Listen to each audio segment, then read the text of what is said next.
psicóloga do CRAS de São José dos Pinhais. Estamos aqui hoje para dar sequência às quartas-feiras do mês de abril com o tema Educação para a Coletividade. Hoje a nossa mesa redonda vai tratar da psicologia na política nacional de assistência social. Gostaria de chamar para compor a mesa a professora Johnny Maria Mendes, que tem graduação em Psicologia pela Universidade Federal do Paraná e em Enfermagem e Obstetrícia também pela Universidade Federal do Paraná. Ela é especialista em saúde mental comunitária pela PUC Paraná e possui formação em grupos operativos. Atualmente, professora titular da Universidade Federal do Paraná, do setor de Educação Profissional e Tecnológica, tem experiência na área de enfermagem e psicologia social comunitária, com ênfase em saúde coletiva, atuando principalmente nos seguintes temas: saúde mental, saúde da família, reforma psiquiátrica, políticas de saúde e saúde coletiva. Atuou com a equipe de saúde da família entre os anos de 93 e 2005, mestrando em psicologia social e comunitária e coordenadora pedagógica do setor de educação profissional e tecnológica da UFPR. Também a psicóloga Paula Mataski Buturi, que hoje é conselheira do Conselho Regional de Psicologia 8ª Região e psicóloga da Fundação de Ação Social em Curitiba, com experiência na área de psicologia, com ênfase em psicologia social e políticas públicas. Ela é coordenadora da Comissão de Psicologia Social e Comunitária e especialista em Sociologia Política.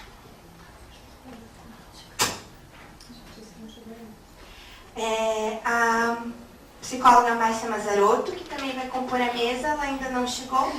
Assim que ela chegar, a gente convida ela para participar aqui conosco.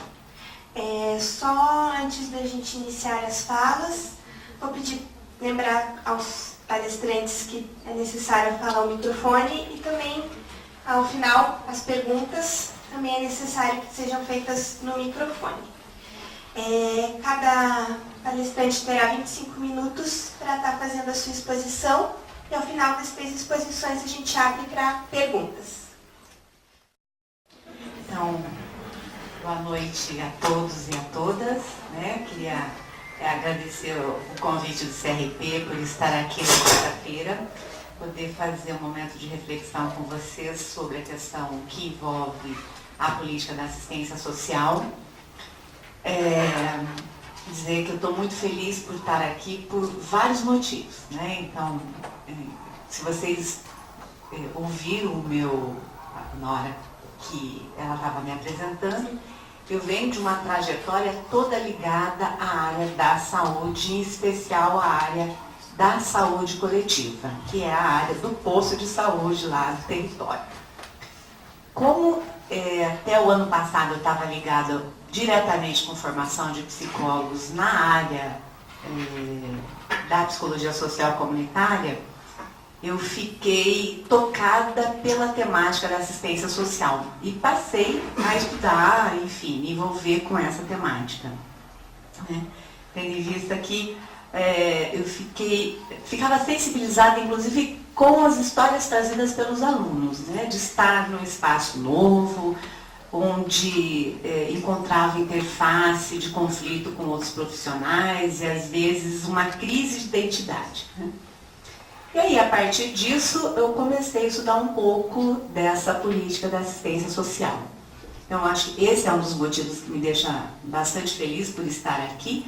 Eu não sou uma especialista nessa área, mas eu estou estudando essa área para me inteirar e entender um pouquinho dessa identidade da psicologia nesse espaço.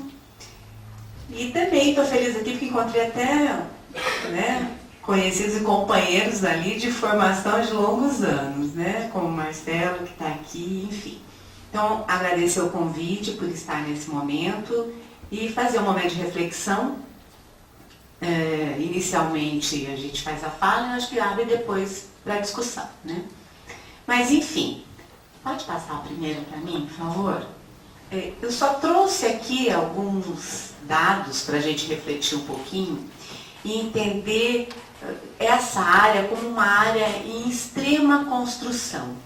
Se nós, na psicologia, tradicionalmente, brigamos muito para estar em alguns espaços que ainda não asseguramos, e aí eu quero citar o espaço, inclusive, da saúde da família, onde nós entramos no NASF, né, na equipe de apoio à saúde da família, mas não necessariamente dentro de todas as equipes de saúde da família. Isso é uma luta antiga da psicologia, porque tradicionalmente nós estudamos para nos incorporarmos ao espaço da escola, do trabalho ou da clínica, e na saúde já temos também uma construção antiga. No entanto, o espaço da assistência social, ele nunca foi um espaço de tradição nossa da psicologia. Estar no espaço da assistência social não é novo, a gente já esteve em outros momentos, mas não enquanto uma política tão estruturada como a gente tem nesse momento, e não como um espaço garantido. Então nós já tínhamos, nós estávamos na LBA ou então em outros espaços, mas não dessa forma assegurada por uma política afirmativa. Então isso é muito novo para nós em termos de construção de identidade, ou de práticas, ou de sedimentação de um espaço, porque nós precisamos retomar alguns aspectos históricos. O primeiro que eu queria destacar é o 88, né? A Constituição de 88, ela muda muitas coisas em termos de organização de política pública. Até a Constituição de 88, algumas coisas não estavam asseguradas. A partir de 88, a gente assegura o Sistema Único de Saúde, o SUS, e também, um pouquinho depois, a gente assegura o SUAS, o Sistema Único da Assistência Social. Então, a Constituição de 88, ela é um momento de marco dentro dessas políticas, e para nós, a nossa entrada efetivamente dentro de políticas públicas, e ela traz a perspectiva de afirmação de direitos, de controle social, de participação de comunidade. Portanto, a gente passa a ter uma psicologia que precisa se preocupar com políticas públicas, não mais como uma política de governo, mas como uma política de Estado, algo que se mantém independente do gestor de plantão, né? Então, é muito importante a gente destacar o 88, até porque alguns de vocês são bastante novos, né? Talvez não tenham vivido isso que a gente viveu, de discutir, de, enfim, assegurar a Constituição de 88. E se a gente fizer uma análise histórica, a Constituição de 88, ela é contra-hegemônica com o que acontecia, o que vem acontecendo no movimento internacional, porque a gente passa a ter um momento, nos anos 80, 90, de fortalecimento do neoliberalismo. E, de repente, aqui no nosso país, a gente faz uma janela nesse movimento. A gente abre um espaço que é contra-hegemônico com o movimento internacional, né? Que a gente tem daí o welfare states sendo questionado, e de repente a gente que nunca teve um estado de bem-estar social passa a ter uma Constituição que assegura direitos sociais e políticas públicas. Dentro disso, a gente tem em 93 o LOAS, né, a Lei Orgânica da Assistência Social, e a gente precisa lembrar que a duras penas, porque a primeira apresentação do LOAS foi execrada, enfim, né? Ele teve que ser reapresentado, ele já foi apresentado nos anos 90, 91, no mesmo período em que a gente teve a Lei Orgânica da Saúde, né? A Lei 8080 e 8142, que são de 90, e nesse mesmo período também a primeira apresentação da LOAS, que foi rechaçada. E é claro que por interesses, né? Porque ela se coloca como uma garantia de direito, de política afirmativa, que naquele momento a gente estava fortemente influenciado pelo modelo neoliberal. De qualquer forma, ela é reapresentada e, a partir de 93, a Lei 8742, que é a lei que sustenta todas essas práticas nossas hoje ligadas à política de assistência social.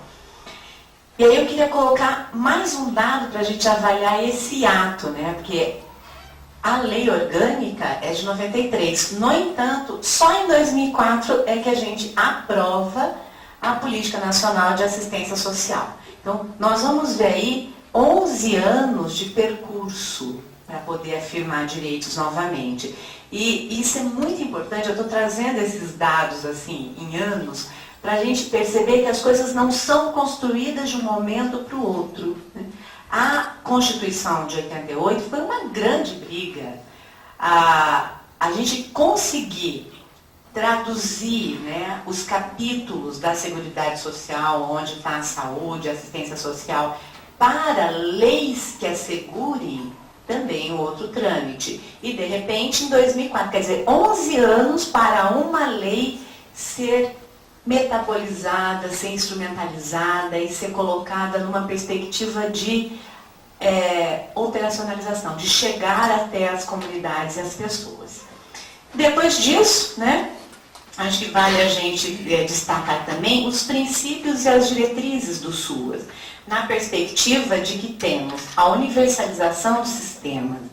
Aí eu acho que o resgate histórico nos mostra como isso muda, porque a gente passa a ter uma perspectiva de garantia de direitos e não mais uma benesse, não mais o benefício ou do vereador, ou do primeiro-damismo, né, que a gente ainda tem que brigar com ele, haja visto que a gente vive no Estado ainda, enfim.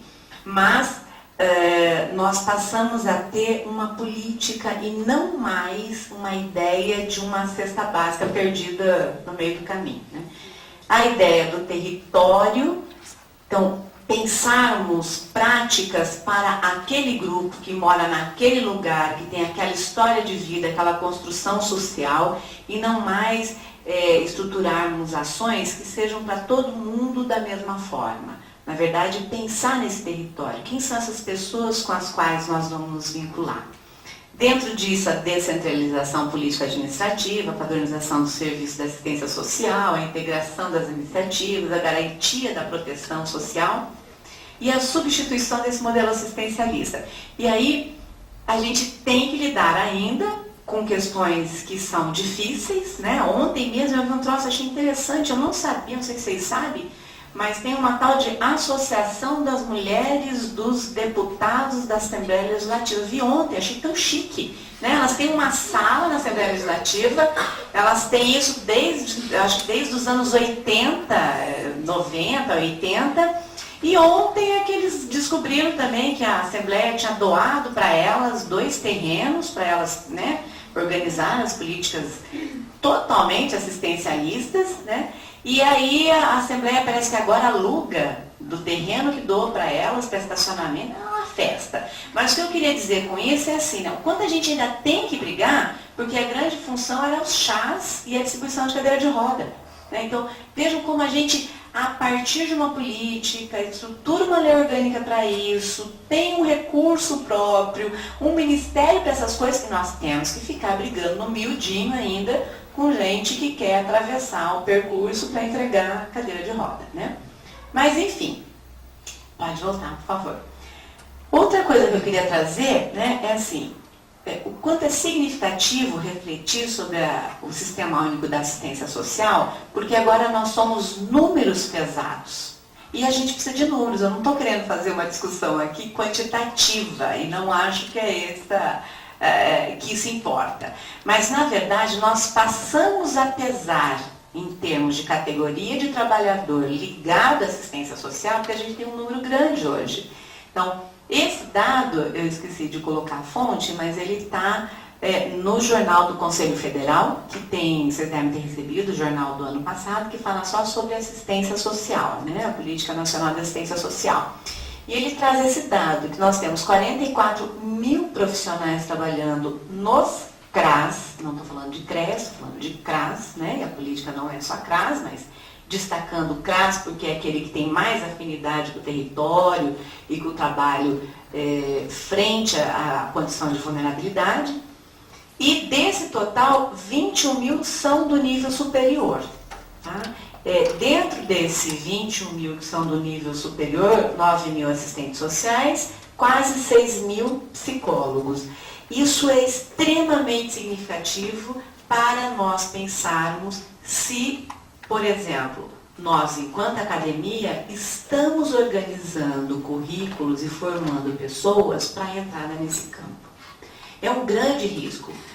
Veja, nós, psicólogos, entramos numa área que nós nunca nos aventuramos. Nós aventuramos na saúde, nós já garantimos os 3 espaços tradicionais do trabalho da escola e da clínica, mas o espaço da assistência social é totalmente novo. Ou a gente ocupa esse espaço com muita certeza do que a gente vem para fazer, ou pelo menos com muito interesse, porque a certeza nós não teremos nesse momento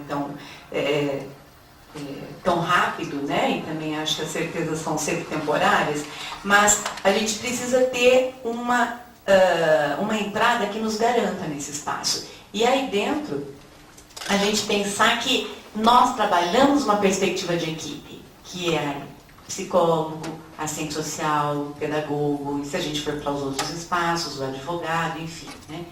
O trabalhar na perspectiva de equipe é fundamental nesse momento, né? É um outro desafio para nós, que tradicionalmente trabalhamos sozinhos numa sala, né? Pode passar o próximo? Dentro da política nacional de assistência social, eu destaquei alguns aspectos fundamentais para a gente pensar nessa ideia, inclusive de desenvolver práticas educativas. Lembrar que nós estamos para afirmar direitos, né? E isso implica em termos, inclusive, segurança na discussão política e na discussão que envolve direito social, direito humano, enfim, quais são as políticas de acesso, quais são as possibilidades de inclusão, de que forma que a nossa equipe pode trabalhar aquela política na interface, por exemplo, da intersetorialidade. Porque é dentro do território que as pessoas moram. As pessoas moram num espaço geográfico delimitado. E nesse espaço, elas amam, elas vivem, elas morrem, elas casam, elas lutam, elas trabalham. E nós precisamos pensar em práticas que respeitem essa característica desse território e dessa população. A outra perspectiva é a centralidade na família. Quando a gente estuda um pouco mais a questão dos equipamentos da assistência social, em especial o CRAS, ele está agora, mas ele tinha outro nome, né? Era a Casa da Família, que a ideia é que ela fosse um espaço em que a família pudesse recorrer enquanto acesso a benefícios, enquanto política afirmativa, enquanto recurso social. Então, a ideia de que nós vamos trabalhar com família é fundamental. E aí a gente precisa repensar a família, né? Porque a família que nós vamos trabalhar talvez não seja a família da qual nós viemos e que temos como modelo. E aí nós vamos ter que trabalhar com famílias bastante vulneráveis, em condição de violência extrema e inclusive de violência física. Portanto, o trabalho que envolve a intersetorialidade é fundamental para isso. Será que a gente consegue conversar com a política da moradia, com a política da segurança pública, com a política da educação, ou a gente vai ficar trabalhando uma prática educativa, uma prática profissional que pensa que resolve sozinha dentro do equipamento da assistência social? Não resolve, porque o portador de sofrimento mental que nos acessa é o mesmo que acessa a unidade de saúde, é aquele que a criança talvez esteja vinculada ao conselho tutelar, é aquele que está buscando vaga para o seu filho dentro da creche. Então, esse olhar de intersetorialidade é fundamental para essa nossa prática da equipe multidisciplinar, né, multiprofissional, e aí destacar duas questões que eu queria trazer para a nossa reflexão, que dizem respeito à nossa temática de prática educativa, que é o referencial da educação popular e da prática dialógica, né? Só deixa eu ver o meu tempo. Então, acho que 5 eu dou conta aqui. Então, nessa perspectiva, nós também somos de uma tradição que não é de educação popular, né? Nós somos frutos da educação bancária. Cada um de nós aqui é fruto da educação bancária. Do xerox, do artigo que está no link, enfim, de sentar um atrás do outro, né?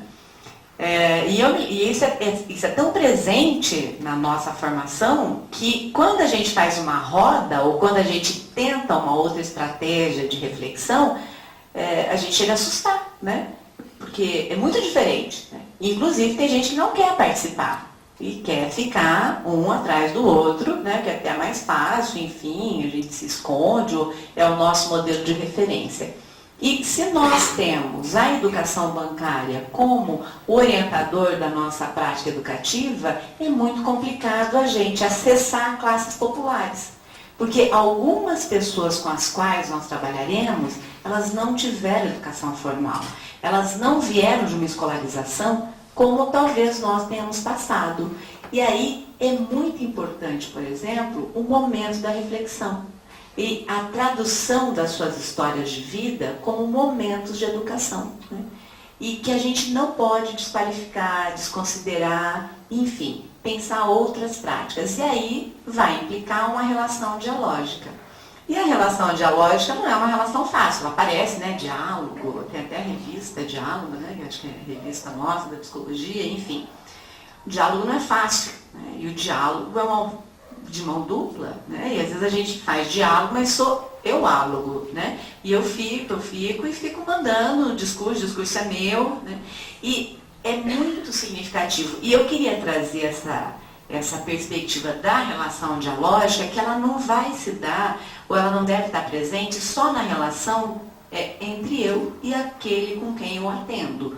Com o grupo de família, com o grupo de adolescentes, com o grupo de crianças, com o grupo de mães, mas ela tem que estar presente na minha relação de equipe. Se na minha relação de equipe não estiver traduzida uma relação dialógica, como é que a gente vai fazer essa relação dialógica para os outros que nos acessam, né? Então, trazer esse componente como algo fundamental para uma prática que se propõe a ser emancipatória, que permita às pessoas a condição de ser sujeito da sua história. Senão nós vamos reproduzir vida de gado, né? Fazer fila, entregar as coisas, ticar, dar conta das metas, né?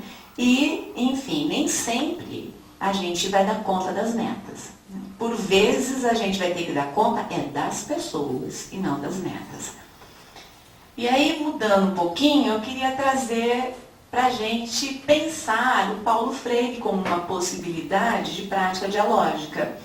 E dizer, né, que o Paulo Freire, que já foi, que já morreu, né, tem uma história que, aliás, não é psicólogo, era um advogado que vai para a área da educação, né, quando ele pega o primeiro caso dele, ele percebe que ele estava... enfim, que ele ia tomar uma atitude com a qual ele não concordava enquanto questão ética de pessoa, ele abandona o direito no seu primeiro caso. E aí ele vai para a área da educação. E com toda a história do Paulo Freire, ele vem e ele escreve no momento em que ele acaba sendo expulso do nosso país. E em decorrência disso, e parece que ele tinha um chamariz, né, para onde ele vinha golpe militar, né? Ele sai daqui, vai para o Chile, o golpe é no Chile, e assim por diante. Aí ele acaba indo para a África, vai trabalhando com outras formas de relações e outra proposta, e ele traz algumas coisas para a gente pensar, né? Uma delas, talvez, para nos orientar nessa prática dialógica, a perspectiva de que a gente não educa ninguém, né? A gente, na verdade, está em relação.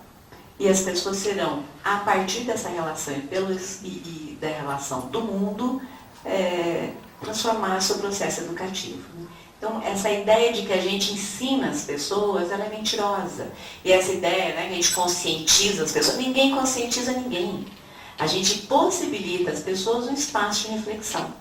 A consciência do indivíduo, né? Então, parece que às vezes a gente reproduz no discurso freiriano a ideia da educação bancária, que a gente vai conscientizar as pessoas, né? A educação sozinha não pode transformar, tampouco a sociedade muda sem educação, né? Então, a questão da interseccionalidade está dita aqui. Só a educação não vai fazer, como só o CRAS não vai fazer mudança. No entanto, são partícipes desse processo de mudança. Não tem saber mais, não tem saber menos, tem saber diferente. E aí, o quanto é significativo isso para a gente quando estamos na relação com o nosso coletivo, com as pessoas com as quais a gente lida no dia a dia, né? E para encerrar, eu queria deixar só a última frase do Paulo Freire, que eu acho assim, uma delícia, né? E para a gente que trabalha com comunidade, ela é muito especial. A perspectiva de que eu sou intelectual que não tem medo de ser amoroso, eu amo as gentes e amo o mundo, e é porque amo as pessoas e o mundo que eu brigo para que a justiça social se implante antes da caridade, né? Eu acho que ele traduz muito de uma prática da psicologia ligada a práticas coletivas, onde nós nos manifestamos as pessoas, nós estabelecemos vínculo. É um choque para quem vem da clínica ou para quem vem do modelo de psicologia onde a gente tem a dita neutralidade, porque tem gente que acredita na neutralidade, né? E a gente acha que pegar no outro, abraçar o outro é quebrar a relação, né? Enfim, já deu bagunça. E quando a gente está na comunidade, é assim. Quando eu estou inserida no CRAS, é assim. A Dona Maria que eu faço visita é a mesma Dona Maria que às vezes é a pessoa que faz marmita pra gente e vem trazer para o nosso espaço de trabalho, né? Com quem a gente estabelece relações. E a perspectiva de que nesse campo de trabalho a gente tem que ter postura ética e postura de compromisso, de forma que nós não seremos somente técnicos, né? A gente é um técnico engajado com uma proposta, e uma proposta que espera fazer diferença enquanto política pública. Eu vou parar por aqui, já recebi o meu cartão, li direitinho, né? E a gente volta depois para a discussão de grupo. Obrigada.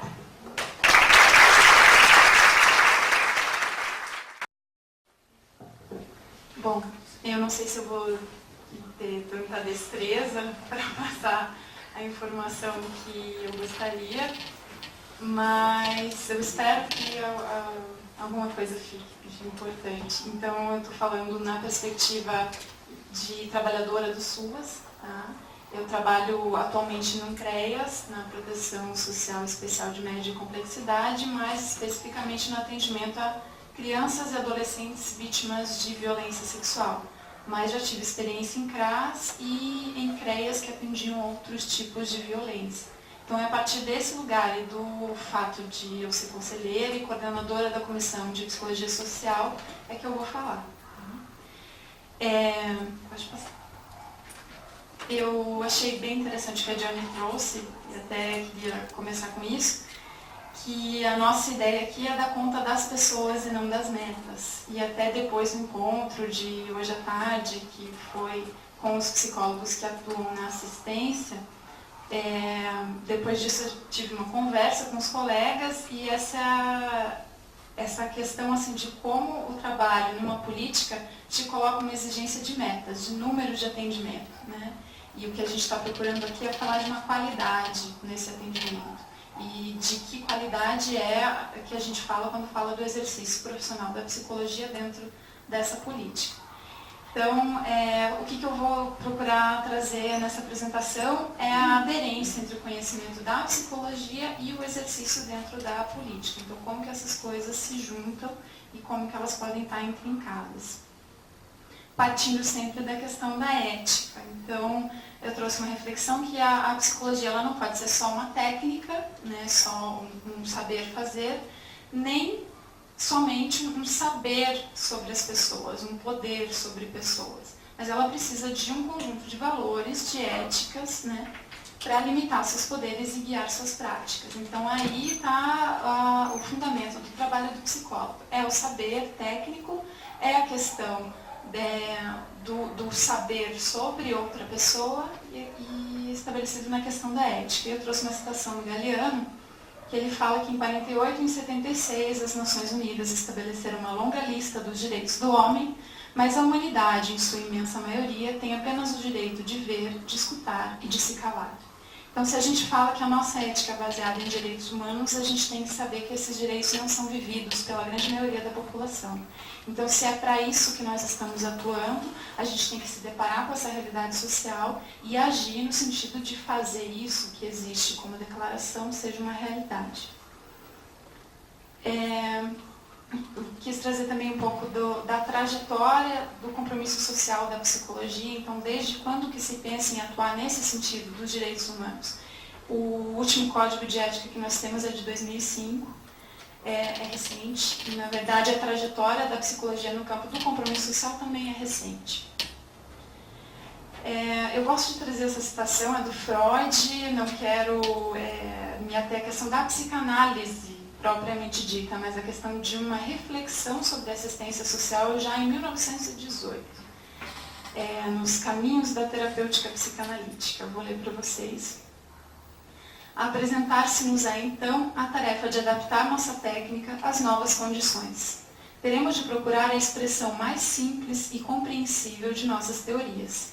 A vida pesada que os espera, os mais pobres, não lhes oferece atrativo algum e a doença confere-lhes um direito a mais à assistência social. É provável que somente consigamos obter algum resultado quando pudermos unir ao socorro psíquico um auxílio material. Mas quaisquer que sejam a estrutura e a composição desta psicoterapia para o povo, seus elementos mais importantes e eficazes continuarão sendo tirados da psicanálise propriamente dita, rigorosa e isenta de toda ideia tendenciosa. O que eu queria trazer aqui? Essa reflexão de que existe uma técnica, né, da psicologia, digamos assim, mas que existem condições materiais para esse exercício, que existem condições materiais que podem, inclusive, impedir que esse trabalho, né, ou ser mais um obstáculo ao trabalho com o sofrimento humano, pensando que a falta de perspectivas reais de vida vai contribuir, inclusive, para um sofrimento psíquico. No Brasil, a questão da trajetória com o compromisso social, a gente tem a profissão regulamentada em 62 e em 64 a ditadura, né? Então, a ditadura cerceou a produção de conhecimento, né? Ela foi uma produção mais alienada e mais despolitizada. Então, foi só a partir dos anos 80 que esse lema do compromisso social, como norteador da atenção psicológica, em direção a uma ética voltada para a emancipação humana, surge, né? E, recentemente, mais ou menos há 10 anos, a gente tem a demanda do profissional em políticas públicas. Eu trouxe aqui a definição da Potiara Pereira e do Norberto Bobbio do que seriam políticas públicas. Então, a definição é a seguinte: linha de ação coletiva que concretiza direitos sociais declarados e garantidos em lei, isto é, uma rede de proteção, de bem-estar implementada pelo Estado, a fim de garantir a todo cidadão tipos mínimos de renda, alimentação, saúde, habitação e educação, os quais devem ser assegurados como direitos políticos e não caridade. Então, o psicólogo atuando aí vai agir no sentido de concretizar direitos que estão garantidos em lei. É o que a gente falou no começo, existe uma declaração de direitos humanos. Nossa profissão se coloca nesse sentido, a garantir esses direitos, a fazer eles valer, né? E as políticas públicas são uma forma do Estado se responsabilizar por isso, como um dever, né? Aqui eu coloquei alguns marcos legais, acho que o Johnny já conseguiu contemplar bem, só frisando aí que o profissional que atua na assistência social, ele deve atuar no sentido de cumprir as funções da política, que são a de vigilância social, então de esse controle, né, da sociedade, a defesa dos direitos e a proteção social. Dentro da proteção social temos a proteção básica, que seriam principalmente nos CRAS, que trabalham com a prevenção e promoção, e na proteção especial coloca a necessidade de soluções mais protetivas. A reflexão desse slide, né, desse momento, é que a gente tem um projeto ético-político, né, de garantia de direitos humanos, um projeto de emancipação humana, e a finalidade da política de assistência social é exercer uma parte da proteção social no sentido de garantir que direitos sejam exercidos, né? Então, a gente tem que encontrar aí como que o nosso projeto profissional se encaixa na finalidade da política, né? E como que a finalidade da política está dentro do que a gente tem como fundamento profissional. Então, existem 2 núcleos de debate, a questão da especificidade técnica e teórica da psicologia como campo de conhecimento no ambiente de política pública, que é o que a gente está procurando delinear aqui, e existe uma coisa que é intrincada, que é a questão dos conhecimentos próprios da política de assistência social. Então, é necessário para qualquer atuação entender a que vem essa política, né? Entendê-la como um direito, né? Como uma área de política pública e como um exercício democrático de cidadania, e que nos provoca a falar de um lugar de cidadão, né? A gente aí não é impossível ser neutro, né? A gente é tocado na nossa condição humana, né? Pode passar. Aí a questão, né? O que significa avançar a psicologia no campo dos direitos? Significa se deparar com vulnerabilidades, né? Então, com esse lugar de marginalidade, né? Um lugar de intensa vulnerabilidade. A política de assistência social, ela não fala de eliminar a pobreza, ela fala de garantir direitos para uma parcela da população que necessita, né? Ela necessita por um conjunto de vulnerabilidades, de fragilizações, né? Essas fragilizações colocam essa pessoa num lugar marginal, né? E aí é importante a gente pensar também a diferença cultural do profissional que vai atuar e do usuário da assistência social. Então, se o usuário da assistência está nesse lugar de exclusão, de falta, né? Então, a política é para quem necessita, então ele está nesse lugar de falta, de necessidade. A gente tem que pensar que cultura é essa, que precisa tanto, né? No caso do Brasil, a fragilidade principal é socioeconômica, da distribuição de renda, né? E eu trago aqui uma reflexão do Alfredo Moffat, que ele fala da cultura da pobreza. Então, que cultura seria essa? É uma cultura que tem poucas abstrações, simbolizações. Então, enquanto a gente vem de um lugar profissional, onde nós aprendemos já na faculdade a abstrair, simbolizar, pensar, escrever, planejar, a gente vai lidar com uma população que tem perspectivas de futuro muito limitadas. É uma questão de pensar o que eu vou comer amanhã, né? O que eu vou fazer agora. Então, a questão da abstração, ela não existe tanto quanto com a gente, né? Existe a questão do imediato, do prazer imediato. Então, a gente vai ver a questão do sexo, das drogas, né? Da violência, de gestos de valentia, de brutalidade, né? De embrutecimento mesmo, né? E ele faz até um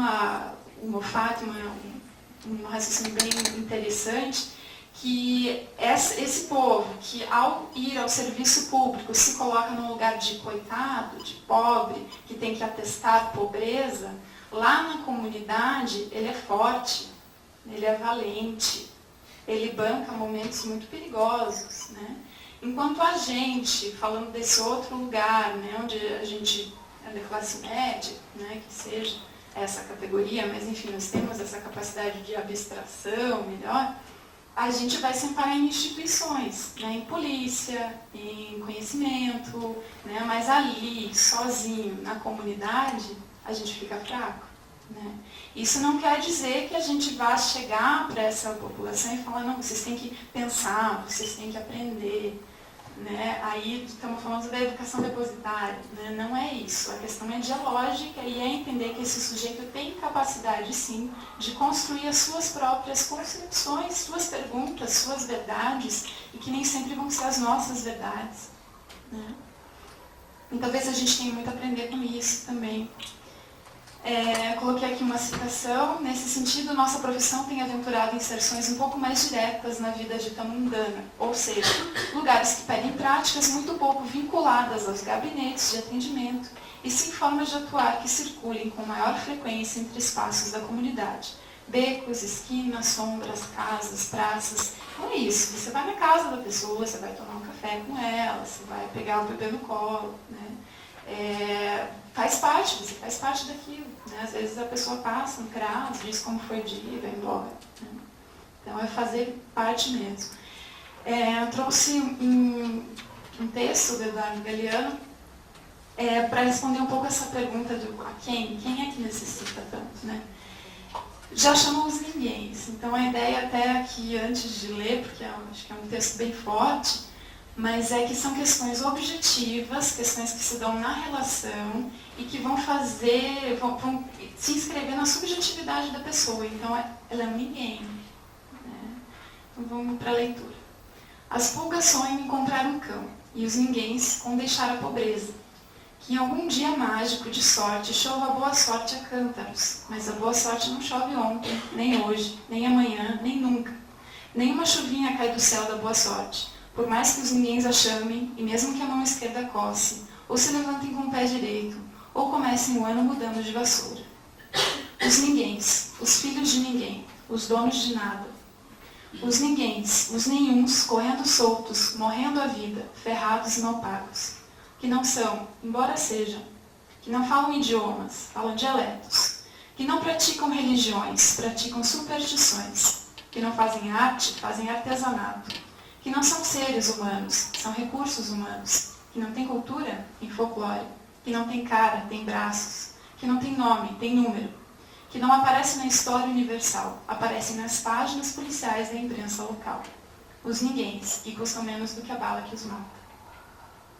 Acho que a reflexão desse texto é uma questão muito inscrita na subjetividade. É uma falta que acaba fazendo essa pessoa ser uma falta em si, né?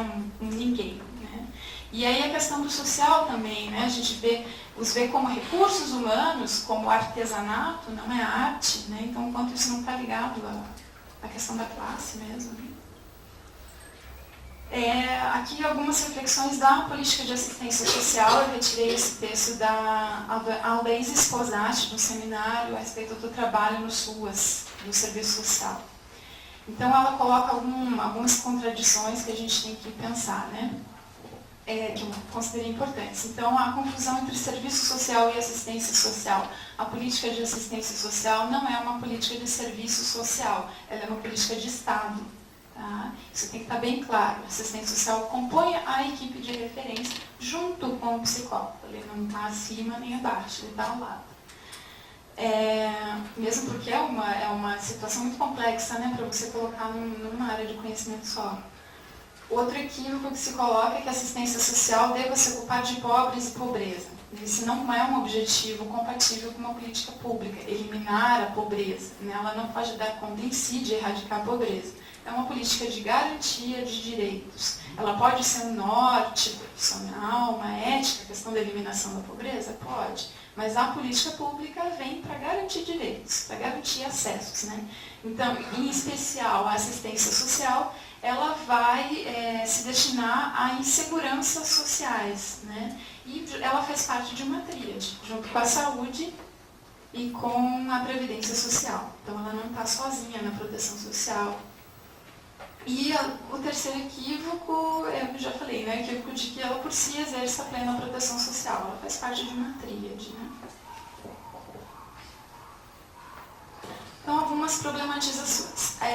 Trabalhar nessa área impossibilita uma postura neutra, uma postura de um conhecimento sem compromisso político. Né? E traz o psicólogo a se posicionar frente a esses problemas, mas a gente tem que cuidar em que medida a gente se posiciona, né? Porque nós estamos falando de uma profissão. É importante a gente se posicionar, é importante ocupar lugares políticos, mas a gente está falando de um lugar de uma ciência, né? Então a importância de pensar na especificidade da psicologia, né? Que problemas psicológicos que vão ser vistos e trabalhados. E aí, pode passar.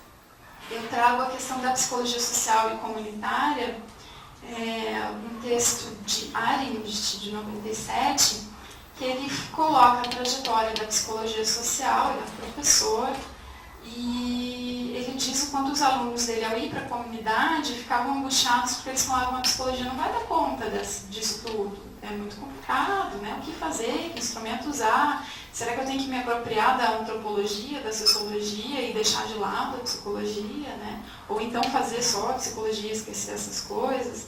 E ele fala, que eu achei bem interessante, eu acho que tem a ver também com o nosso problema na assistência social, é que o que a gente tem que saber é qual é o problema da psicologia, o que a psicologia vai enxergar independente do lugar que ela esteja, né? Então vai ser na escola, vai ser no hospital, vai ser na saúde, na assistência social tem que ser o mesmo núcleo central, né? Então se a gente vai ter uma postura política, é importante, mas tentar problematizar isso. E a gente como psicólogos tem capacidade de fazer esse diálogo, né? Então, se existe, a gente sabe que existe uma condição social, né? Uma condição concreta, material.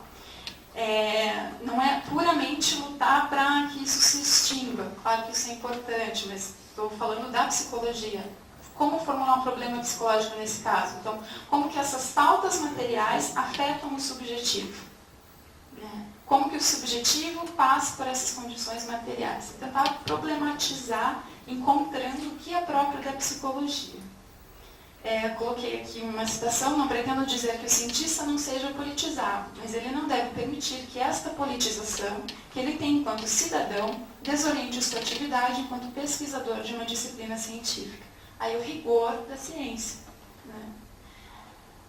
Se o objeto da psicologia é o estudo dos processos, aqui ele fala o que ele entende por objeto da psicologia. Tá? É o estudo dos processos cognitivos, processos de aprendizagem, de sistemas afetivos e emocionais dos seres humanos, de relações interpessoais e grupais que estabelecem.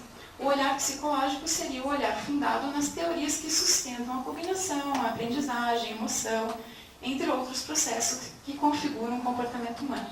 Nesse sentido, os problemas levantados pela psicologia seriam basicamente os mesmos para qualquer psicólogo. É deveras ousado dizer isso, mas é algo para se pensar, né? O que é a disciplina da psicologia? Agora falando sobre o cotidiano, né, do trabalhador psicólogo. Então, ao trabalhar nesse lugar, a gente vai se deparar com diversas situações de violência. Né? Então, a gente está falando de violação de direito, a Johnny colocou violências físicas, né, fortes, extremas, e que fazem parte também de uma violência estrutural da própria sociedade, e que vai aparecer no familiar e no individual. Então, uma citação que está no livro do Moffat fala que a violência que a classe opressora exerce sobre o oprimido, por não ser devolvida, deriva-se para baixo. O que o oprimido faz é aceitar a moral do opressor, baseada na imposição pela violência, e exercê-la dentro de seu próprio grupo, pois a devolução da menor violência que venha de cima é severamente castigada. Né? Então, pensar como é que... Eu fico tensa com esses minutinhos. Como é que ele esse efeito da violência vai afetar o subjetivo das pessoas, né, que o vivem. Tem mais algumas coisas que eu queria falar, é bastante coisa, mas vamos lá. Né? A gente está falando de populações que vivem um excesso de privação. Né? Então, é uma privação material, é uma privação de afeto, é uma privação de lugar no discurso social. Né? Então, por mais que a gente tente fazer essa superação na assistência social, ela não está feita completamente.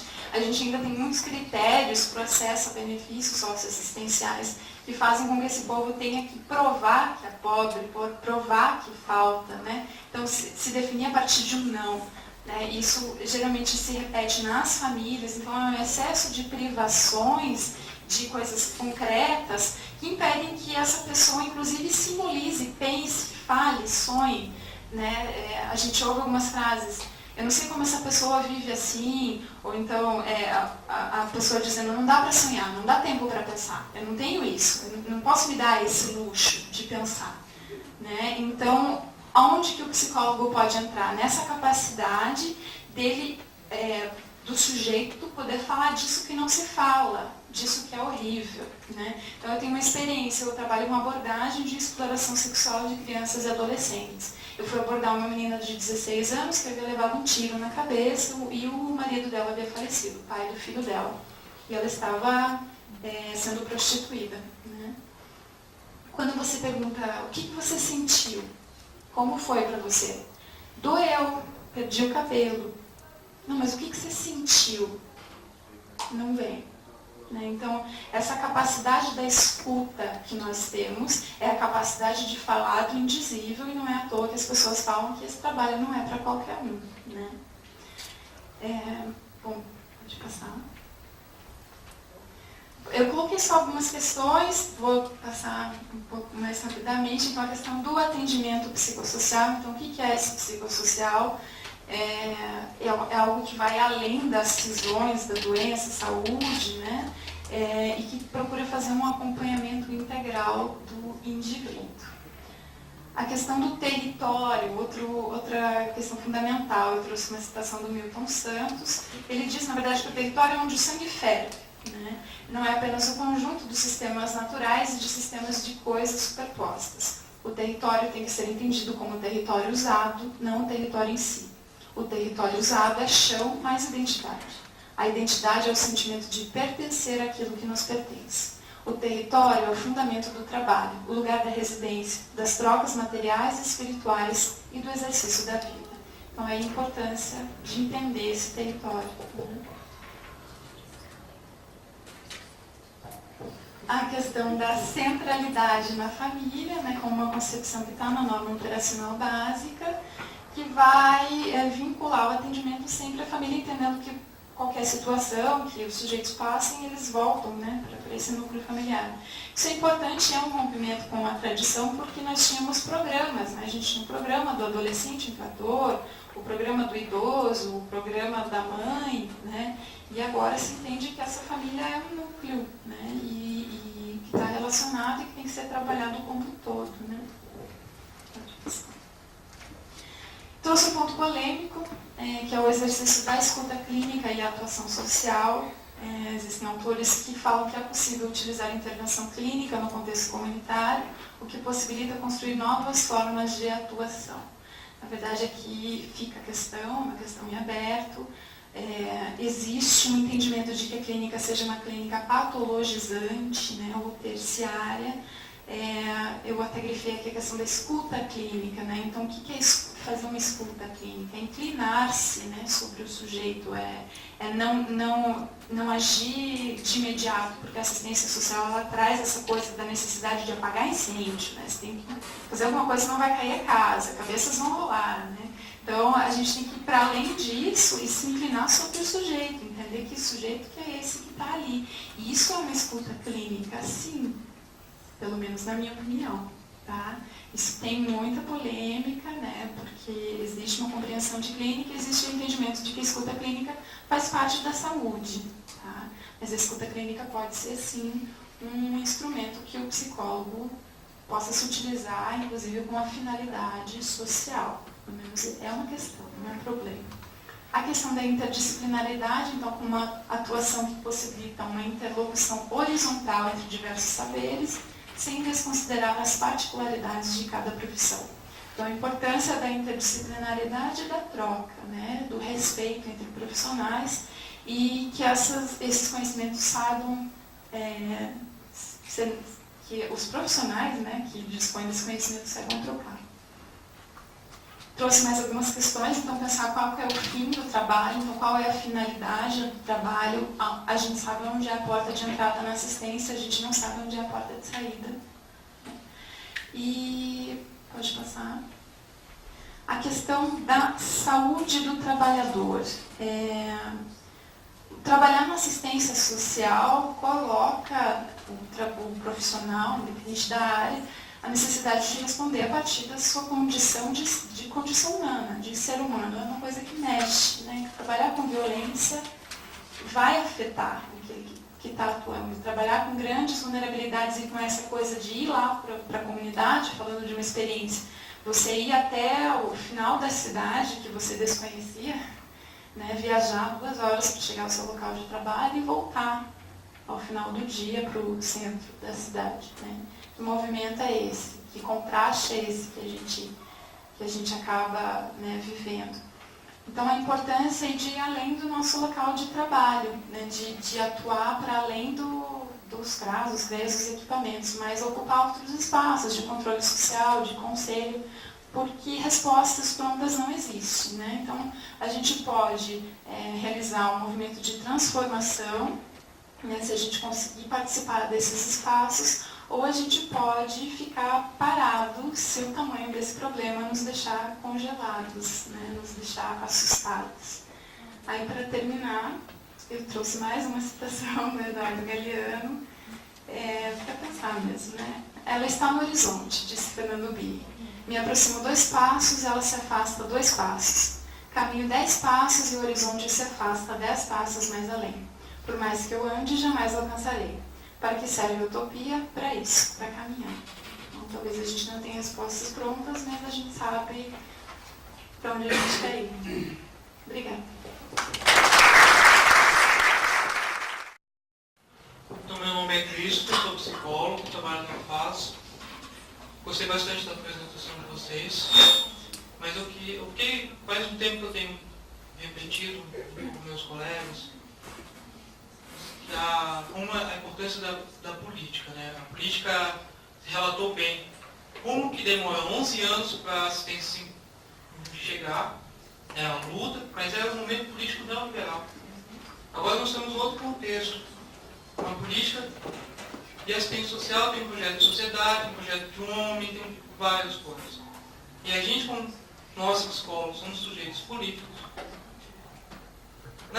E nós trabalhamos no plano da subjetividade, que contempla as emoções, o afeto, a identidade, tudo isso que a Paula bem colocou.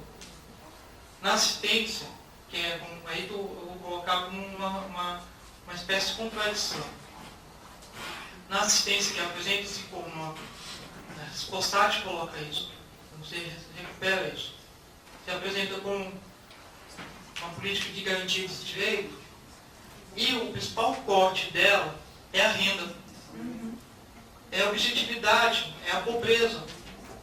Sabe, a gente vai fazer o preenchimento ali, pelo menos na proteção básica, é a renda. Não é a falta de garantia. Né? E aí a gente, como psicólogo, tem esse critério objetivo. A renda não é uma pobreza, assim, é a renda. E aí vai colocar, como que a gente vai? Né? E temos que garantir o direito, que esse discurso que se apresenta no papel, que não é o discurso oficial dos gestores, é a renda sempre, a transferência de renda. Daí nós vamos desempenhar o nosso papel, e aí até tem essa questão da especificidade, como instrumentalizar isso? Sabe? Então, o primeiro passo é tomar consciência, saber disso. Eu acho que tem essa dimensão política, ideológica, que em alguns casos é ignorada.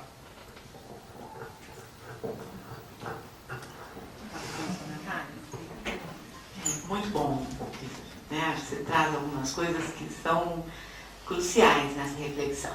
E aí eu queria fazer alguns contrapontos entre a política da saúde e da assistência social. Não há dúvida, nós vamos sempre para o embate. Quando mexe na questão do poder, é sempre embate. E nós vamos discutir poder. Poder econômico, transferência de renda ou não, qual vai ser o corte, o que implica essa política. E assim, a política da assistência social, seja ela no detalhamento da bolsa ou de uma transferência de renda, ela é uma política econômica. Ela implica em alguns estados brasileiros terem crescimento maior do que outros.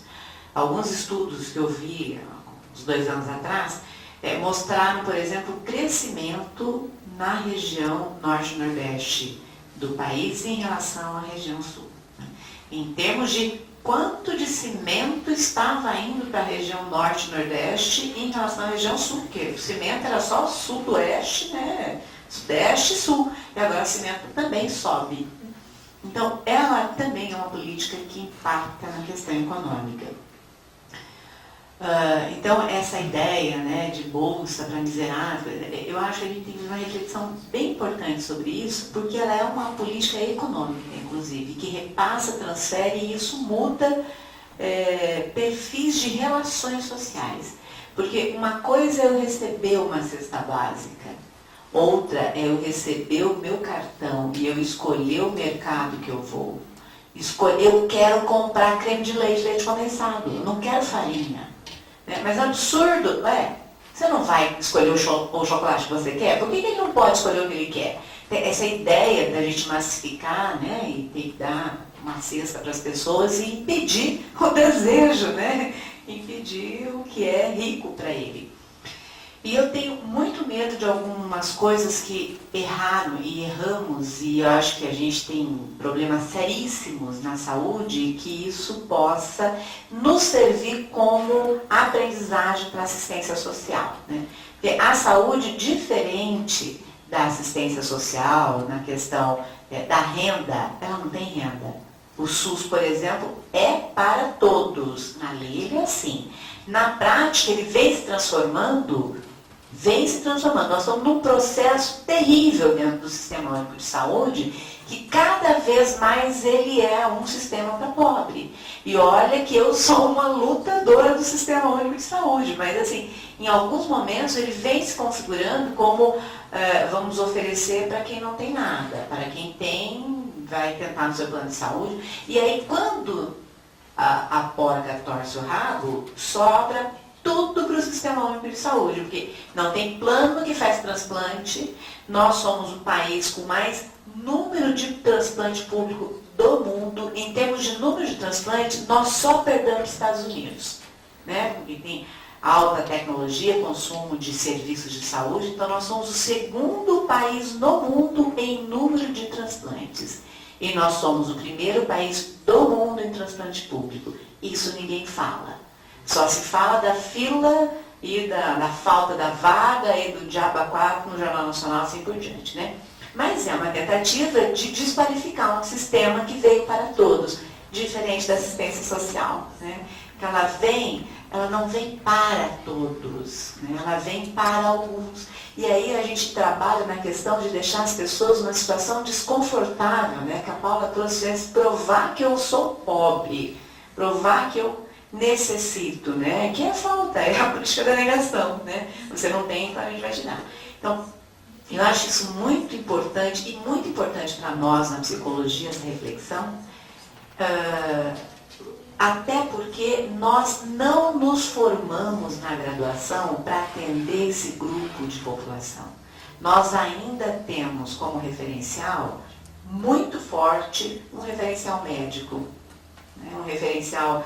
E eu concordo, né? Eu acho que a gente tem um olhar clínico onde nós estivermos. Eu vou ter olhar clínico na escola, eu vou ter olhar clínico no trabalho, quando eu estiver fazendo uma seleção, quando eu estiver fazendo treinamento, quando eu estiver atendendo um trabalhador, eu vou pôr meu olhar clínico, minha escuta. Então, a clínica, ela não distancia do meu trabalho, ela está impregnada, porque eu estudei isso, eu também sou treinada para isso. Isso não quer dizer que a gente não faça clínica. Eu acho que a gente faz clínica em cada momento, né? Na escola, na creche, no grupo que a gente está de mulheres. A gente olha para a gente, mas tem esquizofrenia, esse discurso aqui. E eu não estou taxando, mas eu tenho que saber disso para poder lidar com essa situação dessa pessoa, né? Mas acho que nós temos um grande conflito. E aí, a outra situação que você traz, eu não tenho muita clareza se nós estamos num projeto de mudança, né? Eu acho que a gente está num projeto melhor do que já esteve, mas é um projeto que mantém. Ele não vai a fundo. Até porque, gente, a gente não pode ser ingênuo. Nós estamos num sistema estruturado na perspectiva capitalista. PT, saudações. Né? Não, desculpa, assim, foi o ponto, né? Acabou, é isso. Mesmo que a gente tenha, nesse momento, né, uma presidente que é do PT, que foi uma guerrilheira, gente, ela não estaria se ela tivesse ainda no Araguaia, né? Então, a gente tem que ter isso. Aliás, hoje vocês viram, olha como eu estou, eu vou contar todas as novidades. A Times pôs os 100 mais do mundo, vocês escutaram? Né? Tem 3 brasileiros dos 100 mais, né? Claro que é a Dilma, o Ike Batista, né? O homem que gosta de bicicleta, e o terceiro, a terceira, que é a da Petrobras, esqueci o nome da mulher, é a Graça Fosten, Graça Fosten, São as 3 pessoas da 100, né, configuro dentro da 100. Então, eu acho que a gente tem um momento de embate, não tenho muita certeza se a gente vem para mudar as coisas, se esse projeto é para mudar as coisas, ou se é para... É assim, né, a gente vai contemplando, porque tem um momento que as coisas ficam muito esticadas, daí precisa soltar o elástico um pouco, né? Agora, que é melhor, é sem dúvida melhor. Ter um Ministério da Assistência, né? Não é nem um Ministério de combate à fome, coisa e tal, né? Desenvolvimento social, gente, é um grande avanço. Pensar que isso é uma política, isso não é só... Porque eu ainda sou da época, né? Eu estava escutando a Paula falar aqui, pra mim, eu ainda sou da época do Vale Vovô. Vocês lembram, né? A Ana deve lembrar do Vale Vovô, né? Ah, não lembra? Eu lembro, né? Que o prefeito na época era o Greca, né? Mas era um Vale Vovô que ele juntava, ele ia no bailão e no balão ele entregava a cesta básica. Eu ainda sou da época que a gente tinha o negócio de limpar terreno. Eu não lembro o nome daquele projeto, que era, não sei o que, mas assim, pegava a miséria da miséria do território, limpava terreno, depois de limpar terreno, podia ganhar uma cesta básica. Isso é pouco tempo, né? E eu fiz questão de trazer os tempos.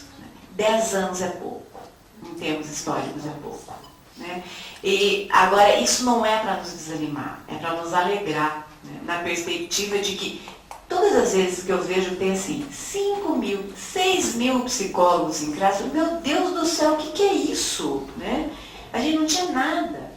Agora, é um grande espaço. É um espaço em que nós precisamos estabelecer uma identidade. Né? Uma identidade de prática. E que não pode perder a perspectiva da subjetividade. Se a gente perder essa perspectiva, a gente se perde. E, ao mesmo tempo, não dá para repetir um discurso tradicional da psicologia. Né? Porque não dá, gente, não existe neutralidade. Né? A gente é formado com a ideia da neutralidade. Não existe. Quando eu faço a opção de estar no CRAS, eu fiz a opção, pronto. Enfim. John, meu nome é Edson Mercal, sou presidente da Associação dos Cabos Piraquara. Eu moro numa região que tem 55 mil pessoas que, vamos dizer assim, um grande tabelão. Lá, quando a gente fala assistência social de direito, aí o pessoal fala assim, que em Guaíba não tem formação acadêmica, não passou por faculdade, diz assim, mas aonde que pobre tem direito? E é uma dificuldade, para mim, no caso, passar para o pessoal que ele tem que procurar assistência com direito e não um assistencialismo. Então você vê tudo, presidente de bairro, de tal região, vereador, filiado é partido, morre um, parece que eles fazem uma festa, vai lá no CRAS, dá uma olhada, vai lá no CRAS, consegue o caixão pelo CRAS, aí sai se gloriando, e ali vira um comentário que é terrível. Aí eu falo, pessoal, isso é de direito, isso não pode ser usado como assistencialismo. Aí tem 11 anos que ficou para ser aprovado até 2004, mas que não vai ficar mais 20 anos, psicologia, assistência social, para educar essas pessoas quando estiver necessitando como de direito, porque estão usando ainda como assistencialismo. O que a psicologia poderia fazer para mudar e trazer o conhecimento para esse povo? Eu não sou muito fraco para explicar, sabe? E ainda por cima ainda não tem uma formação acadêmica, está muito difícil, né?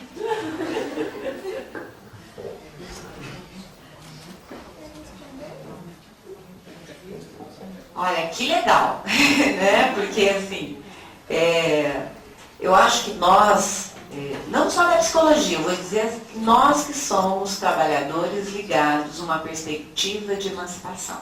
Né? E aí eu vou me colocar também enquanto enfermeira, enquanto psicóloga, enquanto professora, enfim. O trabalho com território, e eu entendendo aqui território, a gente, né, retomar o Milton Santos, que a Paula trouxe também, território é o espaço da gente. Né? Território é claro, né? Aliás, a gente pega a rua, eu fiz muito processo de territorialização, inclusive a gente pega a rua, né, São José, daqui é o número 25, 125, 83, 997, é assim que a gente vai se domiciliar no território, porque o mapa que vem lá do IPUC, eles nem imaginam que lá no Mocó, lá naquele fundo, tem pessoas, né? É a gente que está lá no território que faz um mapa muito mais especificado do que o povo do IPUC. Mas, de qualquer forma, Eu acho que a gente não pode perder essa dimensão política. Essa dimensão que é de trabalhar com os diferentes atores que nós temos no território. E aí, assim, a perspectiva política, ela está presente na reflexão, no discurso, na troca, no posicionamento. Então, olha, professor, é o seguinte, mas eu sou apolítica. Né? Olha, você pode ser apartidária, eu entendo. Né? Agora, a política não existe, é um troço assim, é um duende, né? Não existe. Né? Porque estar, discutir, falar, refletir, se posicionar é fazer política. E fazer política, às vezes, e aí, vou retomar um slide da Paula, né? Que é assim, ser politizado não significa que a gente vai perder a nossa reflexão profissional. Agora, fazer reflexão profissional sem ser politizado não existe. Né? É posicionamento. Né? E não é um posicionamento partidário, é um posicionamento frente a relações entre pessoas. Né? É fazer política. E eu acho fundamental a gente ocupar o espaço da garantia de direito. Eu acho que esse é um aspecto que vem a partir da Constituição de 88, que ela não é só questão do direito à lei. Lei é uma coisa morta, gente. Lei é assim. Aliás, no Brasil, o que não falta é lei. Né? Agora, o que precisa é que a gente faça com que essas coisas tenham um significado na vida das pessoas. E para isso é luta, é embate, é posicionamento, é briga no conselho. Então, quem de nós está no Conselho Local de Saúde, no Conselho Municipal de Saúde, da assistência social, do idoso, da criança, é lá que a gente vai brigar. E é o seguinte, né? Nós, técnicos, o prefeito não quer nem ouvir falar da gente. Aliás, se falar, a gente vai mudando de lugar, né? Eu já mudei muito, né? Aliás, já escolhi trabalhar num lugar que ninguém queria. E daí não tinha mais para onde me mandar. Porque era tão longe que não tinha... Aliás, só tinha Tatuquara, né? Aí, que seria para onde eu iria, né? Enfim. Mas a gente precisa trabalhar essas questões que implicam no espaço do controle social.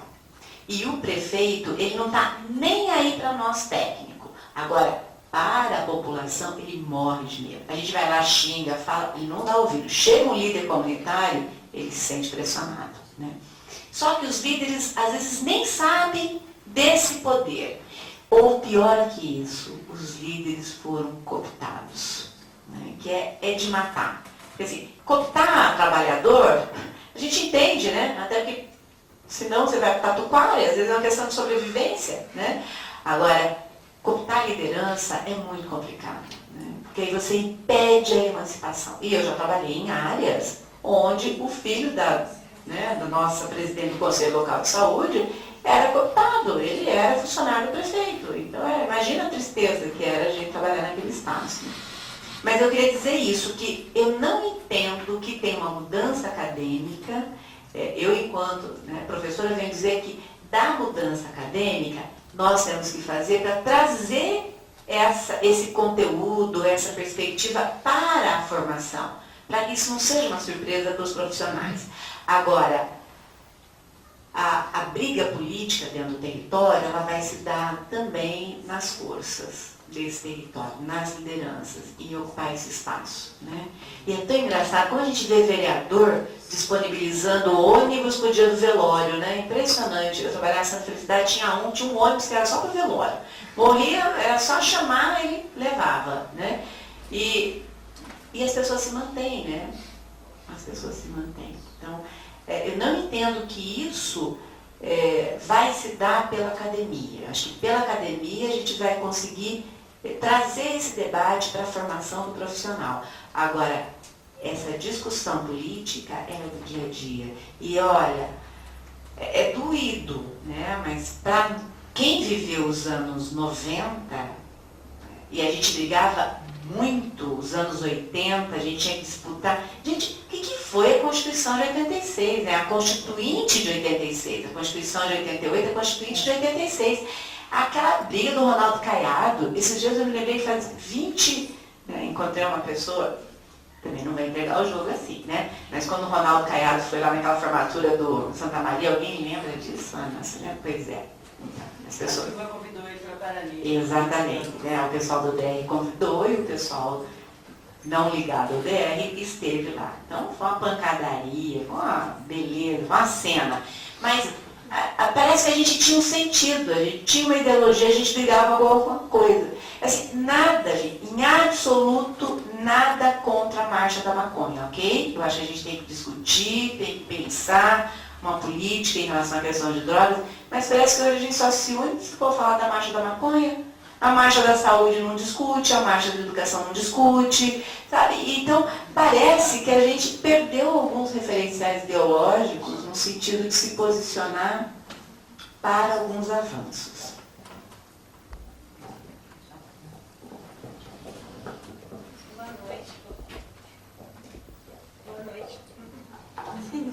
Boa noite.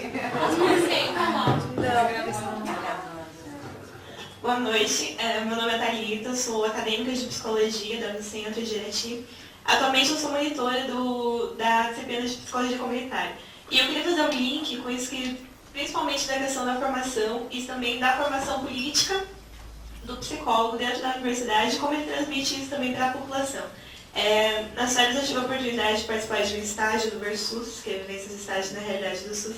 E foi muito legal, porque eu fui numa realidade muito diferente. Eu fui para o Rio Grande do Sul, lá na região do Pampa, assim, extremamente longe de onde eu moro, de uma realidade que eu conheço. E foi muito bacana, porque a gente encontrava as pessoas e, de fato, as pessoas não percebiam que elas tinham o direito de estar usando o SUS e de estar usando as redes de assistência que a gente tem de forma geral na sociedade. Então era muito legal, porque a gente ia conversar com elas, eu falava, mas, eu não sei, que tem uma fila tão grande, parece que tem mais gente que precisa do que eu.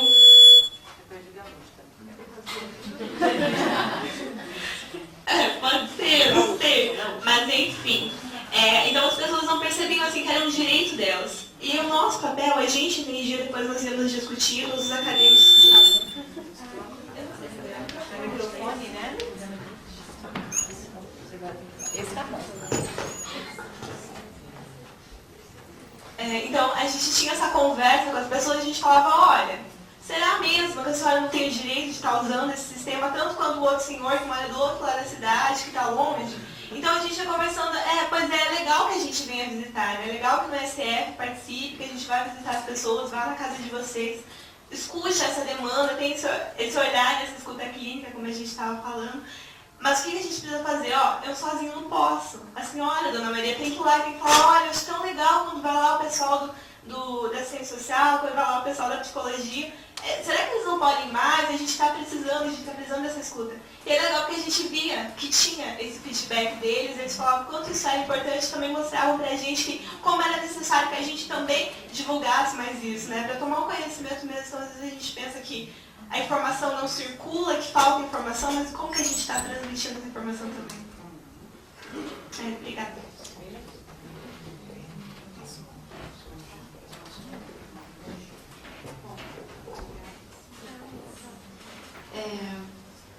Eu queria fazer três pontuações, né? Tem uma psicóloga que chama Maria Rita Kel, ela criou toda aquela polêmica com o artigo da Folha de São Paulo, e eu achei bastante interessante uma expressão que ela usa, que é a de acumulação primitiva de democracia. Então ela diz da questão do Bolsa Família, né, do cadastro único, né, que está juntando todos os benefícios num único cadastro, tem a pretensão inclusive de cruzar dados, né, de fazer esse controle, e dando essa chance para a população então de ter o seu dinheiro, de fazer as suas escolhas, né, que isso não é esmola, né, que isso faz parte de uma demanda social. E o quanto isso coloca, ao falar para o usuário que ele não tem que me agradecer, né, que eu não estou fazendo um favor, que ele tem que sim reivindicar, coloca ele num lugar de sujeito e dá um nome para esse lugar. Né? Ele é uma pessoa que tem direitos, né, e é uma pessoa que precisa desse valor para ter dignidade, né? E ela aponta então para essa acumulação primitiva de democracia, então como um início de uma cidadania para essa população que sempre foi tão negada, né? E claro, é um início, é primitivo, né? Mas mas existe aí um apontamento que vai depender da atuação, né? E de uma política que carrega muitas contradições, né? A questão da inovação, ao colocar como um direito para todos que necessitam, ela veio ali na LOAS, mas ela foi cerceada vários momentos depois por interesses privados, né? Então você tem que colocar critérios, não dá para ser assim todo mundo, né? Tem que comprovar e você vai colocando isso de uma forma bastante limitada, né? E que impossibilita, inclusive, para ir além, né? Eu queria só trazer uma experiência na comunidade que eu tive, acho que vocês foram falando, fui lembrando. Eu tinha acabado de me formar quando eu entrei na assistência social, então eu tinha bastante ganas e sonhos, né? E eu entrei lá no Tatuquara. Não, fui 2 horas por dia, 3 ônibus. E essa comunidade onde eu estava era uma comunidade de relocação. Então eram pessoas que vinham de diversos favelas, né? Lugares empobrecidos da cidade, de lugares de risco, beira de rio, ocupação irregular, e foram todas alocadas para esse lugar, que é para onde a cidade está crescendo, é um lugar que mal tem asfalto, mal tem escola, mal tem unidade de saúde, e sem uma identidade entre eles, né? Porque eram pessoas de regiões da cidade diferentes, indo para esse lugar de difícil acesso. E pessoas que trabalhavam com reciclagem de material. E lá não tem material para reciclar. Você está longe do centro, né? Então eles perderam todos os referenciais, né? De relações, de trabalho, de identidade mesmo, né? Então muitas pessoas acabaram indo embora e vendendo suas casas da Coab que não podem ser vendidas, né? Essas casas extremamente precárias, sem fiação, sem acabamento, sem aterramento, do lado de uma estação de tratamento de esgoto, a caixa d'água caía na cabeça das pessoas quando elas tomavam banho, tinha muita casa que não tinha luz, assim, precáriosíssimo. E eles iam pagar, era um projeto, claro, de um financiamento bastante acessível, mas eles iam custear isso, não era de graça. E quando eu cheguei lá, era bem do lado do CRAS, eu fui de casa em casa, tomando café, mexendo no cachorro, pegando o bebê no colo, e percebendo que estava todo mundo falando a mesma coisa, né? De um problema estrutural, do absurdo de morar naquele lugar, da falta de trabalho, da saudade do lugar de onde vinha. E a gente tinha um problema no CRAS quando eu cheguei, que os grupos comunitários não funcionavam. Eles não davam certo. Eles eram feitos com lideranças cooptadas, de pessoas que trabalhavam com vereadores, e eles não iam para frente. Iam 2, 3 pessoas. Então, indo de casa em casa, foi percebendo que o problema era o mesmo em todos que eu tinha conversado. E agora, chamar esse povo para o CRAS, não tinha espaço para tanta gente. Eram 60 pessoas, falando dos seus problemas, falando de ideias de como trabalhar, de possibilidade de fazer caixaria no Serasa, que era perto. Depoimentos lindos, assim, teve encontros que a gente foi na casa da comunidade, que o povo falava que aquele povo aquela carícia sofrida, né, com os dentes mal cuidados, aquela coisa na pele, assim, e ela falando, a gente tem que se unir, né? O povo, se a gente fizer sozinho não vai dar certo, então vamos andar junto. Então, quando não tinha vaga na escola, ia todo mundo lá pedir vaga. Até que chegou na grande questão, que era a falta de estrutura das casas. E que não era uma coisa que aquele grupo podia fazer sozinho. Tá? Não tinha manilha, então o esgoto ia para cima. Assim, né? E, bom, eles estavam pagando casa era um direito. Será que não tinha que ter manilha? Será que não tinha que ter fiação, aterramento, né? Acabamento? Tinha. Mas eles podiam fazer alguma coisa sozinhos? Não. E de quem era a responsabilidade? Do poder público. Para onde eles foram? Poder público. Fazer uma manifestação. E conseguiram. Mas eu quase fui exonerada. Tá? No outro dia, quando eles fizeram essa manifestação, chegou um homem grande de jaqueta de couro que queria participar da minha reunião, que eu digo, né, que eu presidia com várias pessoas de chinelo de dedo, dizendo o quanto essa cidade é a cidade da gente, que aquilo não era necessário. Me disseram para fazer uma dinâmicazinha. E esse grupo se desfez. A ideia é que eles andassem sozinhos. A minha sorte foi que esse mesmo grupo falou que eles sabiam fazer as coisas sozinhos. Tá? Que eles não fui eu que mandei, não foi a Paula que mandou. A gente faz sozinho, a gente sabe fazer. E é verdade, eles fizeram sozinhos. Né? A gente só possibilitou esse encontro. Né? E essa reflexão, esse momento de poder falar sobre isso. Né? E o fato é que o resultado foi bastante positivo. Hoje as casas estão com uma emprego. Enfim, mas existe uma grande contradição, né? Você está trabalhando dentro de uma instituição para uma população, né? Então, a quem que a gente está servindo? Né?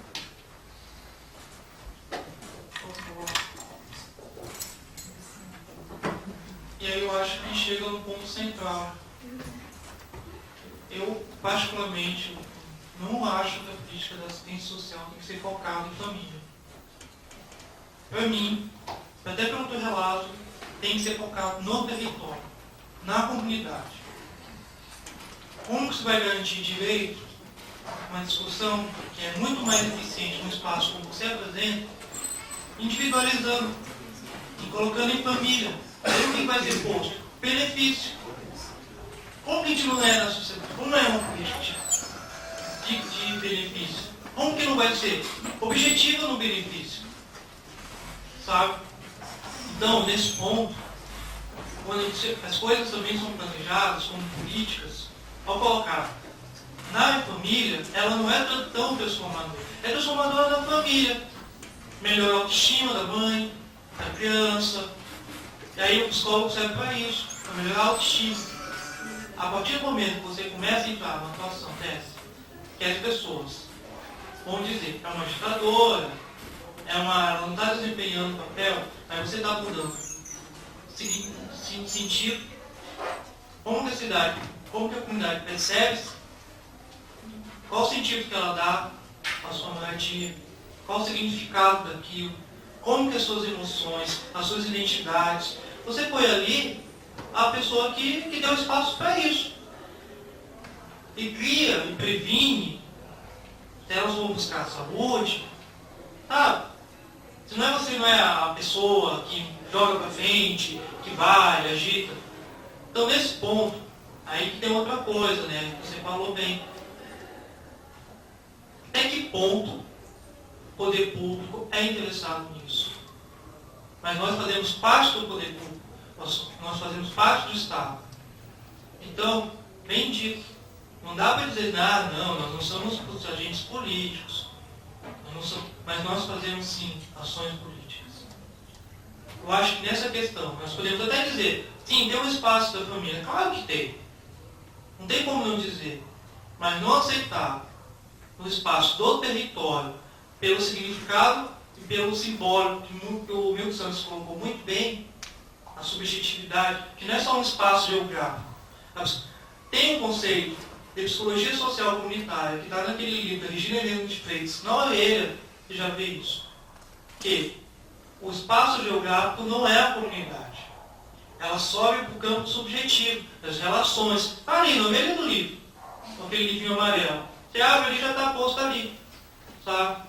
Então, nesse ponto, a assistência social, como ela é bastante objetiva, ela tem que fazer análise, mas nós, como trabalhando com a subjetividade, nós temos que trazer esse plano subjetivo e pôr. Tá? Aí, às vezes, a dificuldade nossa como psicólogos, que ficamos pensando nas nossas relações e não instrumentalizamos isso. Não brigando nas redes sociais, né? Enquanto nós brigamos com outros, né? Não, às vezes a gente faz essas brigas até na equipe, brigando com o nosso parceiro de trabalho e brigando com o chefe. Né? Só queria tentar, assim, o que a Diana já falou, desses espaços de controle social, né? O que eu aprendi dessa atuação era que se eu continuasse fazendo isso ali dentro, eu realmente ia ser exonerada. né? Ia ser uma atitude matura. Né? Então, esse posicionamento político, eu acho que ele primeiro tem que partir de espaços políticos e coletivos. Né? Então, dos conselhos, conversar nos conselhos, nos fóruns, né? Para daí vir uma reflexão maior e mais como diretriz. Eu, infelizmente, vou ter que sair daqui a pouquinho, né? Coisa de mãe. Mas, assim, Christopher, eu acho fundamental essa reflexão, né? E a gente, novamente, não dá para ser ingênuo, né? É uma relação de poder, é uma relação tensa, né? Não é assim, as coisas não são dadas. Gente, é uma grande conquista, é uma briga, é um empenho para você andar um passo. Né? E os conselhos, eles estão no momento de enfraquecimento. Até porque alguns conselhos são como a saúde, onde 50% é de usuário. Os outros já começam assim, o usuário é a menor proporção, aí quem tem peso é quem é o povo lá da ONG, e aí vamos entrar na discussão, né? Acho que a gente podia, a questão de drogas, por exemplo, hoje nós estamos correndo um sério risco. Em toda uma luta antimanicomial que nós estamos podendo retroceder fortemente. E assim, a gente deseja quem é partícipe da luta, mas a sociedade, nosso vizinho, que quer mesmo é todo mundo trancafiado.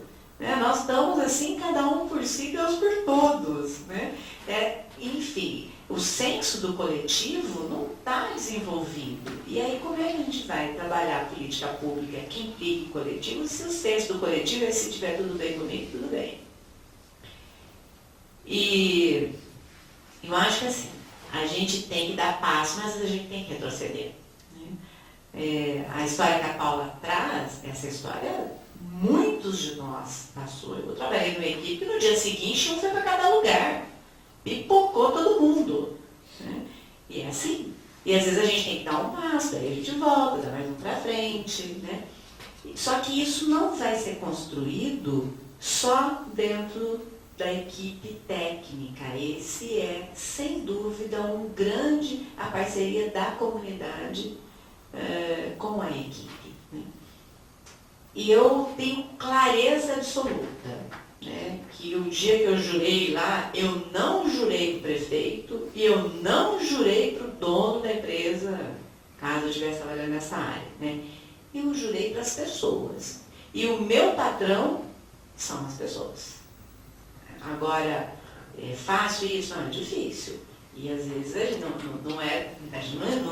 pode atritar de uma forma que exploda o processo. Às vezes tem que explodir. Tem que explodir, tem que começar do zero de novo. Às vezes, né, que nem fizeram na minha equipe, um para cada canto, depois a gente se articula de novo. Mas ela é uma relação de tensão. Né? E eu diria assim que isso é uma cidade grande, nós estamos falando dessa relação de tensão. O que dirá em Xerita do Sul, né? Onde nem concurso público tem, as pessoas estão lá. No SUS tem um trabalho, tem 90 formas de contrato no SUS já levantaram. Desde terceirizado, não sei o que lá, 6 meses, tem 90 jeitos de contratar. Né? E assim, se a gente não tiver isso também como uma política pública de recursos humanos para essa área, a gente vai ficar na mão do vereador que vem, que é o sofrimento do agente comunitário de saúde. Né? Hoje eu trabalho com agente comunitário de saúde, é um sofrimento. E assim, se o vereador tal, deputado tal, desculpa, o prefeito tal não se eleger, ele não recontrata os agentes comunitários. Aliás, é um mês, daqui a pouco os agentes comunitários são vendidos a peso de ouro, porque tem gente que conhece mais a comunidade do que o agente comunitário. Os vereadores ficam doidos em cima deles, para que eles sejam, trabalhem para ele no final de semana. É isso, eu concordo com você, acho que a lógica do território é a lógica da emancipação, a lógica da família ela pode ser uma lógica que desqualifica enquanto movimento social, mas eu não entendo família só nessa lógica, eu estou entendendo que família é recurso, né? É onde as pessoas estão. Entender assim, quando a gente pensa em família, a gente pensa assim, quem é essa família? E família, para mim, é quem divide o fogão. Né? Então, família não é sangue, né? É quem divide o fogão. Quem ajuda a pagar a conta do final do mês, quem divide, quem está cozinhando junto, quem sempre naquela mesa. Né? E um puxadinho. Acho que a gente tem mais duas. Tem um aqui, tinha um rapaz ali, mas ele Eu ia sugerir então para fazer as colocações, se o rapaz voltar, e daí a gente passa para fazer a consideração final. Mais alguém ainda quer se inscrever? Então, daí então fechamos então, com as duas falas e daí eu passo para as considerações finais. Então, Tamar, que ficou picando, né? Porque daí eu vou saber o que. Eu já entendi o que é, mas eu vou ver no dicionário. Não, é sério mesmo, eu já entendi o que é. Você sabe, a pior coisa que tem é para um conselheiro sério, entendeu? Que não é, né, cooptado. Que não é né? culpado pelo poder público. Isso, e que não aceitou o trabalho do prefeito, nem do vereador, nem nada de trabalhar no ano político. Por quê? Você chega assim para a secretária e diz, senhora, mas lá naquele posto, né, fulano de tal, está faltando vacina para mulher libertária. Eu não sabia que é isso, mas daí me falaram que está faltando. Aí já pulou uma conselheira lá, que é da gestão, pulou uma lá que é trabalhadora, e disse assim, ele está fazendo isso que é ano político. Mas, pô, eu fiz isso daí durante 4 anos. Né? Antes da política, passou a política, eu vim de lá para cá fazendo esse papel. Agora não pode. Tu fala, faltou o quê? AS no posto. Você no dia da reunião do conselho, você fala, senhora secretária, numa audiência pública, por favor, está faltando isso em tal posto, faltando aquilo. É ano político. Aí eu nunca fui candidato a vereador, nunca trabalhei para vereador, não trabalhei para o prefeito, não trabalhei contra o prefeito, para o adversário dele, mas é ano político. Aí eu falei com um amigo meu da assistência social, ele é sociólogo, eu falei, o ano político deveria ser assim, fecha todos os conselhos, aí passa a política dia 4, dia 5, dia 6 abre. Porque um conselheiro não pode falar mais nada, né? Agora, a questão os ninguém, que a Paula. Bom, a questão é a seguinte, eu não sei se eu sou pobre, nasci pobre, né? E agora, ser os ninguém para sempre, é que eu acho assim, muitas vezes eu paro com pessoas, né, com poder aquisitivo, igual o meu até pior. Claro que está pior por causa que eu procuro na questão de politizar. Políticas públicas, política partidária, eu procuro aprender. Agora, muitas vezes eu questiono lá onde eu moro, que é um lugar muitas pessoas pobres, que você não tem que viver, entendeu, sendo coitado a vida toda. Você hoje tem uma necessidade, procura assistência social, como direito, busca esses direitos e faz o quê? Procura se formar, estudar, se formar, ter um emprego melhor e sair, deixar de ser o coitado, né? Então, você falou lá sobre os ninguém. Não gosto de pessoas que querem viver a vida toda sendo os ninguém. Eu falo mesmo, franco, para eles mesmo, assim, cara a cara, olho a olho. Olho a olho. Olha, sou preto, eu sou analfabeto mesmo. Olho a olho, sabe? Porque tem pessoas que se deixar, eles ficam sendo empurrados há 20 anos e não saem daquilo.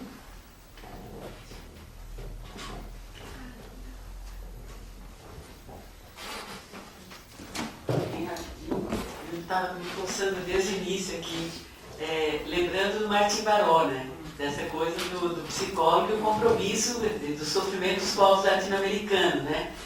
Então, assim, só lembrando, até quando essa discussão que vocês fizeram sobre politização, não politização, cientificidade, não cientificidade, quando ele diz, né, que tomar partido não significa abrir mão da cientificidade, mas explicita uma opção ética em favor de uma nova ordem. Acho que isso para mim reduz tudo, né?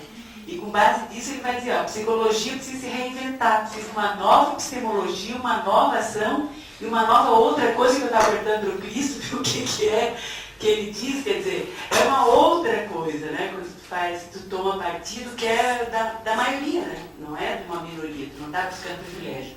Patamar de vida digna, o mínimo, né? Patamar mínimo de vida digna, né? Então só para a gente refletir também. Vocês querem fazer mais alguma colocação para fechar? Como que é seu nome?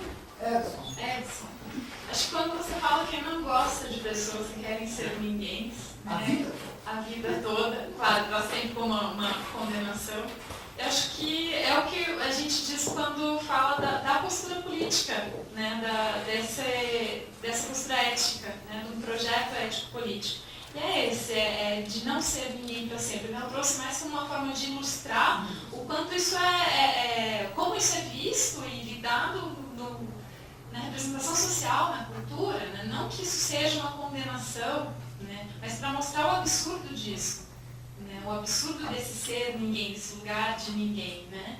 E quando a gente fala de não gostar que seja ninguém, a gente também não gosta. Acho que a ideia é essa, é posicionar no sentido de ser alguém, né? Não que a gente vá dizer para a pessoa como ela faz, mas dar um espaço para ela deixar de ser ninguém, né? De escutar essa pessoa, né? Mas muito legal. E eu adorei a citação, acho que agora não notei aqui. Eu queria encerrar agradecendo, né, e lembrando duas coisas, até retomando o Martim Baró, né? Eu acho que nenhum de nós quer terminar com o Martim Baró e o seu grupo, né? Foram assassinados, inclusive com criança, né? Porque a cozinheira, enfim, foi assassinado todo um grupo, né? E o bispo depois também. Eu acho que nenhum de nós quer estar assim. Mas a gente tem que saber que posicionamento político tem preço, né? Não queremos morrer, não morreremos, ok? Mas a gente vai ter embate. E eu só queria terminar lembrando isso, né? Com uma frase, uma música, né? Que é a música do Titãs. Que a gente quer mais, né? A gente não quer só comida, a gente quer bebida, diversão e arte, né? A gente quer ser gente. Então, garantia de direito não é só comida. Garantia de direito é trabalho, é dignidade, é prazer, é lazer, é vida. É isso, obrigada. Até uma próxima.